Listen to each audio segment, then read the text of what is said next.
Today we're testing Sonic for the Game Boy. No, not them. I mean the successors to Sonic 3D Blast and the Adventure series. That's right, my friends. We've had Adventure 1, 2 and 3? Hey, let's not get into that debate right now. And we've received 2 different versions of Sonic 3D Blast. That it couldn't stop there. Hold on to your seats, psych yourself up, and turn up your headphones noise cancelling feature, because you're going to want to block this. Introducing Sonic 3D Blast 5. Ah! A round of applause for Sonic Adventure 7.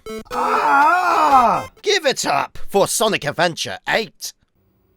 Oh, I think my batteries have died in my headphones. Let me just swap them out for another. Ah! These are the 3 infamous Sonic bootlegs you can get for your Game Boy and Game Boy Color. And while I was luckily unable to obtain the physical carts themselves, I did purchase 4 different flash carts to bring them to the table of Game Boys that will be responsible for testing. However, I sincerely doubt you're willing to watch footage on a screen directly recorded from a camera, so I have to bring out the Game Boy players, which have physical Game Boy Advance components and is fully backwards compatible for our needs today. It's technically real hardware, but maybe that's not good enough.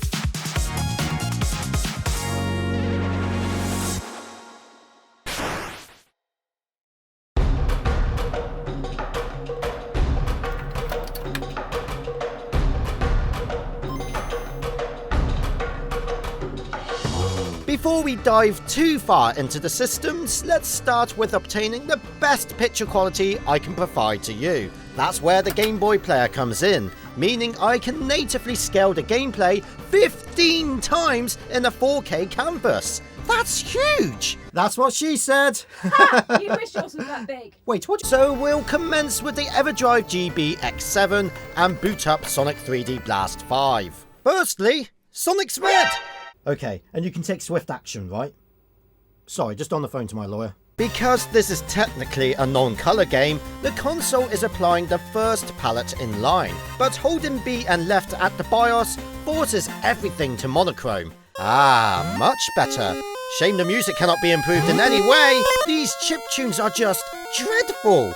Not only that, but they all seem to be suffering from an identity crisis, such as Flying Battery's music being the Sonic & Knuckles boss theme, and Green Hill Act 1 using Angel Island's composition. So let's turn that ear-bleeding music off and settle for some better tunes to overlay this video.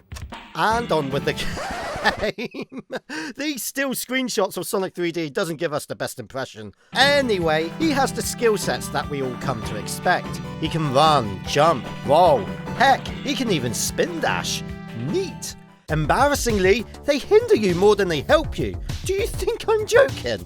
You cannot roll into enemies, you can't spin dash into enemies, you can't even jump into them. How can a basic mechanic be this flawed? It caused me death after death after flipping death. It turns out that Sonic has to reach his highest point in the air to conflict damage. And this bad news is only the beginning, because it doesn't help that the physics are terrible. Seriously, I wasn't even holding left. Other problems consist of badniks and other objects not spawning at times, falling through platforms for absolutely no reason. The spike bug! The collision is so merciless that you even walk straight through rings without collecting them half the time, a necessity that's needed to survive. I was having such a hard time with this game that after multiple game overs without being able to pass the second level, a little cheating had to be done. I'm so sorry, but for the first time in this series, I had to make the most of a special feature found in the X7. Save states. Oh, go boo yourself! I always try to avoid save states because it has the power to corrupt a playthrough when upon saving and especially loading. And if it was to crash, how would I know if it was the game at fault or if it was due to my tampering? That's why so far, it's never been used. Until today. I apologise, but without it, the video wouldn't even exist. Even with the save state feature, I still struggled with the escapade. There are very tight jumps that you have to grasp, some with making immediate precise manoeuvres to avoid robots. Otherwise, you've guessed it, there's one particular area full of collapsing hooks over a pit where you have to make a pinpoint jump onto an enemy after reaching the peak of your leap, move right in midair, land on a moving bus bomber, just latch onto a platform and then bail off that before it downfalls and land on a thin pillar without the engine making you automatically walk off it. How accurate must this procedure be? So accurate that I died, bailed, and loaded save states here over at least 100 times. I counted, and I gave up counting after that point. It took me over an hour and a half with the aid of cheating just to get past this bit. To save or load a state, you have to squeeze the top of the cart to press a physical button to bring up the EverDrive menu. That means with my GameCube down there, I did over 100 crunches. And the only 6-pack I have is still in my fridge. Oh, by the way, there are no checkpoints, continues, and no chance of increasing your life counter. 5 deaths and you're out. I'm pretty sure these spring monitors were meant to be checkpoints because every one of them leads to nowhere. They're pointless.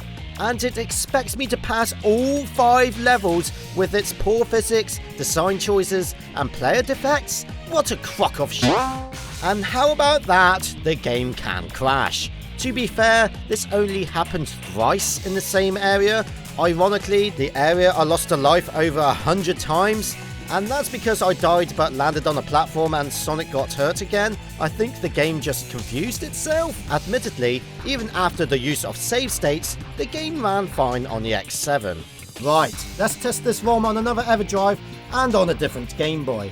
Oh, hang on, let me just sprinkle the 7 Chaos Emeralds under it. Ah, there it is. Here in front of you are the Super Game Boys, the earliest way to play your favourite pocket titles on your home screen, using real Game Boy hardware in the cartridge. However, how will it fare on my X3? Now, I'm going to be honest, I just played it until I got to game over, so it wasn't a thorough examination, and this applies to all combinations I tried with the homebrew. But after facing no technical issues with everything that I threw at it, except for the 3 avoidable crashes, I can safely rate the compatibility. Does Sonic 3D Blast 5 work on real hardware? Yes. I am so glad that's over. Hopefully with a name like Sonic Adventure 7, this will be a much better experience. With this being an actual Game Boy Color game, we get a proper palette to view that Sonic is blue. And oh my word, Knuckles has the measles! Therefore, he took a sick day because he's nowhere to be seen in this playthrough. Not sure if you can call the sublime green and deep blue an upgrade. Not sure if you can call anything in this quest an enhancement because the very first stage is... No. You have got to be pulling my chain. The very first level is the exact same one as that hour-and-a-half death trap zone. And as you can imagine, I was pulling my hair out. I better end up with a ripper body following this exercise. After the previous ROM, this only took 20 minutes with about 30 load states, but this is the very first stage, and the rest of the game is practically the same as Sonic 3D Blast 5, but it's all jumbled up.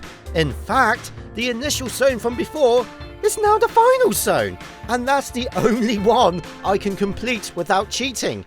We have variant music this time around, but it still screeches like fingernails on a chalkboard. You still can't conventionally beat Badniks. The B button is now to jump rather than A for some bizarre purpose. The spike feature still exists. The controls are just as terrible. All other glitches are still here. Where's the signpost? Are there any improvements? Nope, none at all. Truthfully, this game is worse. Some Badniks take more than one hit to obliterate now. More platforms and objects doing a no-show. I had a similar crash, but I also had one crash which I cannot figure out why it happened. Possibly because of a save state, so I won't dock any points for that. But overall, you have to be mad to want to play this on... well, on anything really. Then there's this GB USB Smart Card 64M, which is extremely out of date and hard to flash ROMs on modern PCs and even mobile phones. But thanks to this video, I was able to fully utilise this device. Nevertheless, even though Sonic 3D Blast 5 worked without a hitch, Sonic Adventure 7 doesn't want to play any music with this cart. Well, that's a huge win. The sound effects still function, so that's a plus. The game also plays on non-colour portables, with the absence of its true colours, obviously. Does Sonic Adventure 7 work on real hardware? Unfortunately, yes. Please, please let Sonic Adventure 8 be an overhaul of everything, please!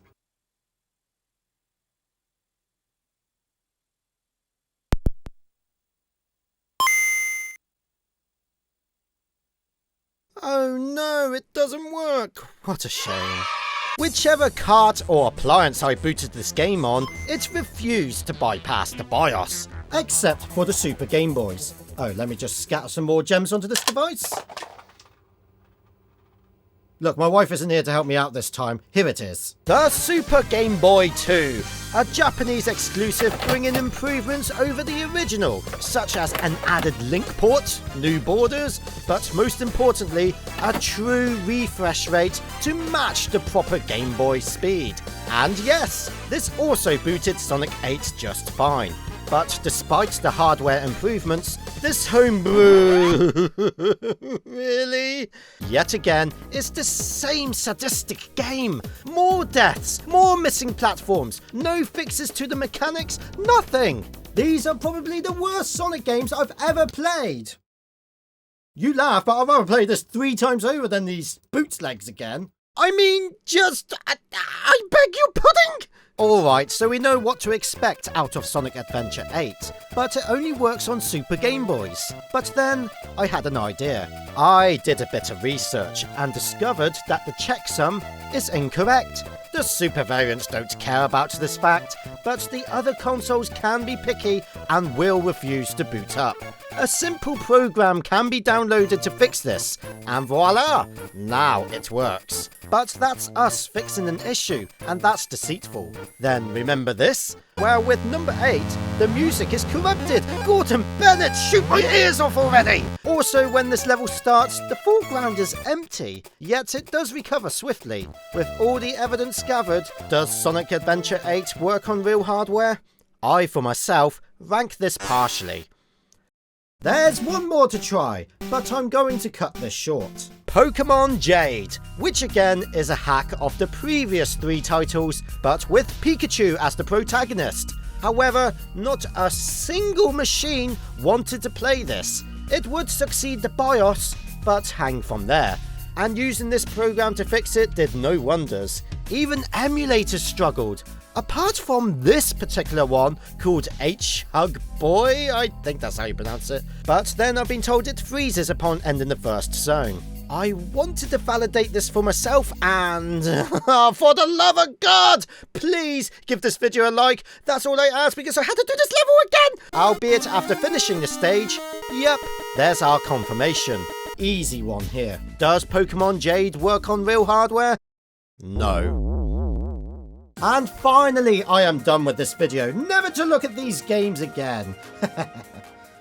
What's that? Do you want me to do a live stream gameplay of these? No.